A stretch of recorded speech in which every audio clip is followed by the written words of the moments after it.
If you enjoy these programs, please like and subscribe. So he's lying to them straight away. In Galatians 3, Paul is saying to them that the law was given by angels. By angels! That's a complete lie.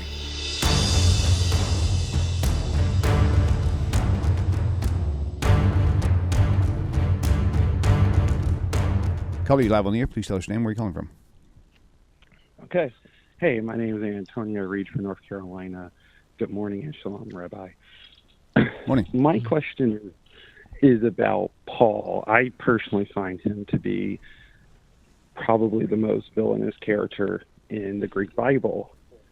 But in Philippians, he tells the Christians that he's talking to there, rather preached in pretense or in truth, Christ is preached, so why does it matter?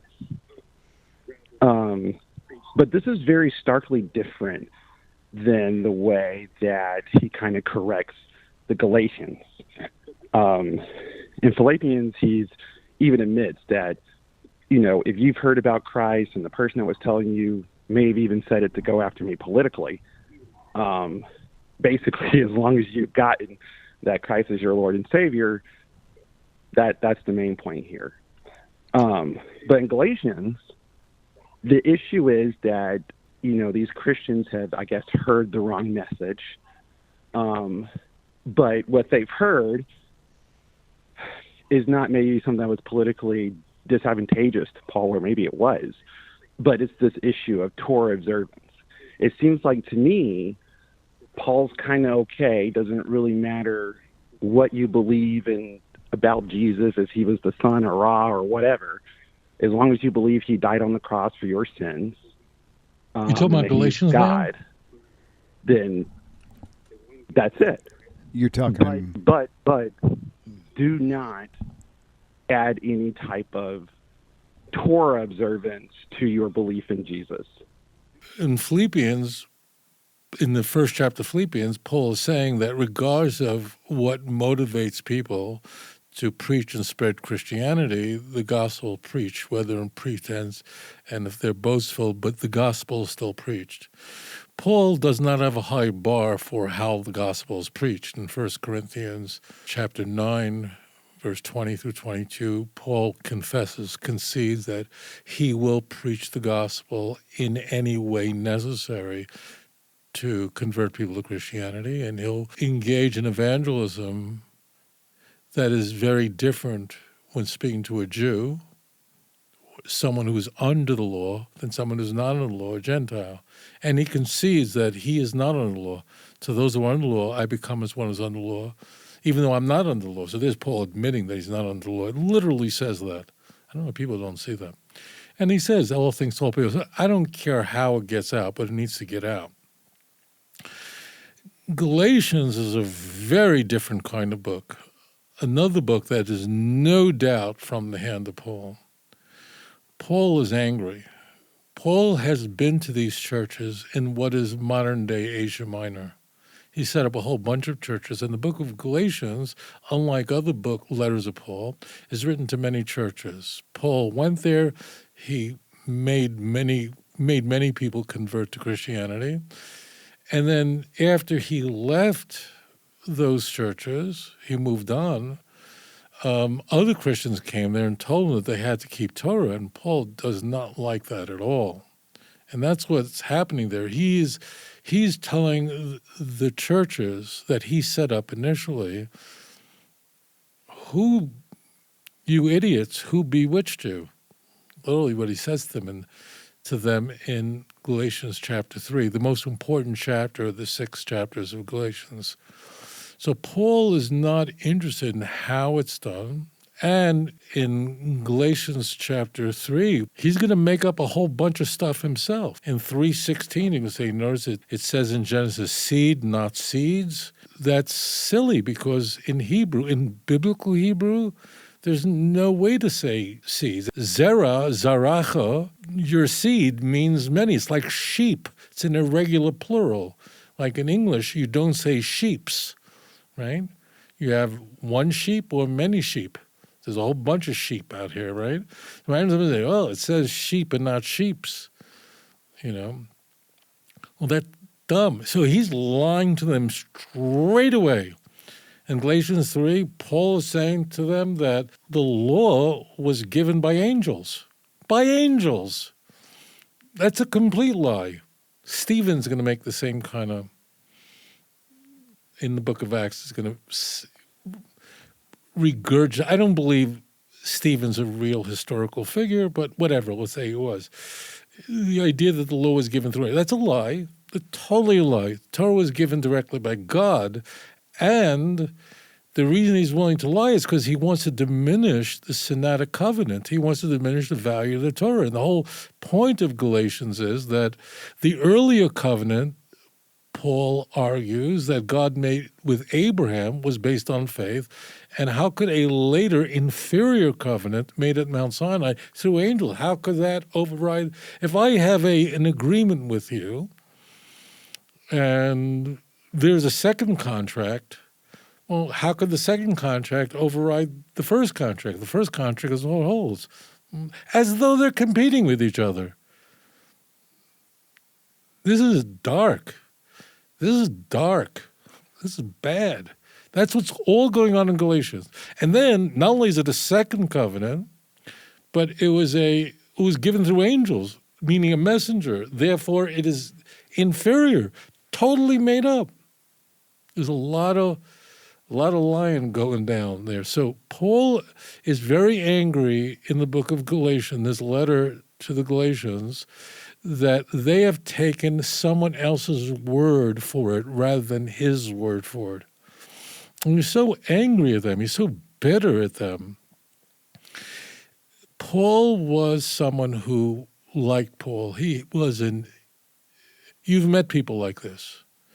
People who are such a narcissist. They just aren't the people you've met who you can't even bear to be in the same room for more than a few seconds and you just need to get out of there? That was Paul. He could not get along with people.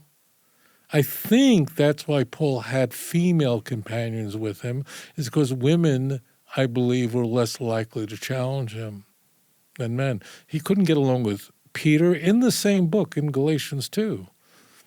He told off Peter to his face in Antioch. Let's say they got into a fight, which is very likely they did. Why would you make that up? Why would you repeat that? Because he wants to say that I'm the chief apostle and what I have is directly from Jesus Christ. That's what the first 2 chapters of Galatians are about. So Galatians is a very different kind of work. It's the second most important epistle of Paul. And in it, he's conveying that what he has is supreme and what they told you is wrong. And you have been fooled. And as I mentioned in chapter 4, Paul comes to them and he like, how could you? Do you remember when I was sick? Remember when I came to you last time and I wasn't feeling well? Remember how you took care of me? You treated me like I was an angel of God, like I myself was Jesus Christ.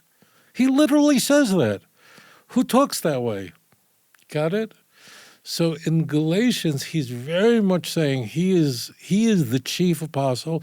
Now, this goes on in Paul's letters a lot.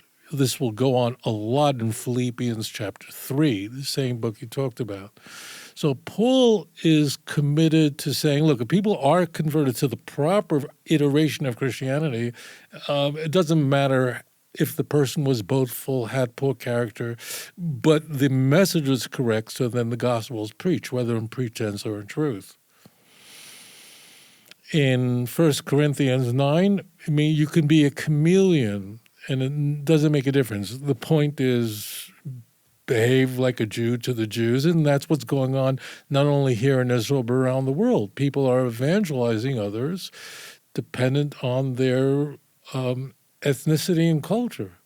They have, at major Christian universities, what's called studying indigenous missions. What is that? What's indigenous is learning how to convert people in their own culture. That's what the whole messianic movement is. It's about converting people in their own culture. So Paul gives the green light for that, and that's going on all over the place. But the whole messianic movement, it's a Christian movement. And I think that is highly consistent with, Paul having trouble getting along with people in the book of Acts. And you might ask yourself the question, well, why do I point to Christian literature that I don't believe in? No, because I believe that the most rigorous method for determining if anything in the Christian Bible is historical is the criteria of embarrassment. Nothing even comes close to that. So in the Christian Bible, which I don't believe in, doesn't mean there's nothing historical in it. There's nothing that actually happened. And if anything happened, how would I know if it actually is historical or not, or it's myth? You need rigorous methodology. And I think that the only really rigorous methodology is something that's very embarrassing. It would be very embarrassing that the man who introduces Paul to the Jerusalem church, Barnabas, Paul doesn't want anything to do with him. They break up. And he won't travel with John Mark, his cousin. It's just inconceivable to me that that's made up. Paul's anger at Peter for being a hypocrite. What was the anger at? This is Galatians 2, is that he behaved one way in front of Jews and in front of non-Jews. That's exactly what Paul says you should do. So I think that's the difference. The primacy of Paul is everything, and what I have is directly from Jesus Christ. And just know, I was on the other side. I persecuted Christians. I don't fully believe it. I think he's exaggerating that, and I certainly don't believe there's any guy like Stephen who was executed, put to death, and Paul had a hand in it. I believe that story is created to have he's not a disciple, but to have a follower die the way Jesus died. Stephen uses the same kind of language and asking God to forgive them. They don't know what they're doing. And it's to show that Paul was a hostile witness. He was convinced, so could you. So that's how you break about Paul. Paul was, in these cases, as long as it was his Christology that was being preached, even by someone who was ingenuous, insincere, that was fine. But it better be his iteration of Christianity and not the iteration of Christianity that was competing with him, namely those who were saying that in order to be a Christian, he didn't use that term, but in order to be a Christian, you need to be circumcised. And that's what his opponents were saying. And Paul won. That means his understanding of Christianity was adopted by the church, and unfortunately everyone lost, because in order for Paul to win, idolatry had to spread. And tragically, the church is an example of how the world was taken away from God because it adopted Paul's views.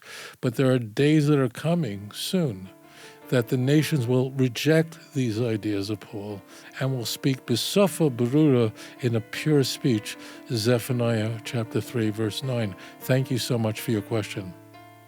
If you enjoy these programs, please like and subscribe. אדון עולם אשר מלך בטרם כל יציר נברא ועת נעשה בחפצו כל אזי מלך שמו נקרא ואחרי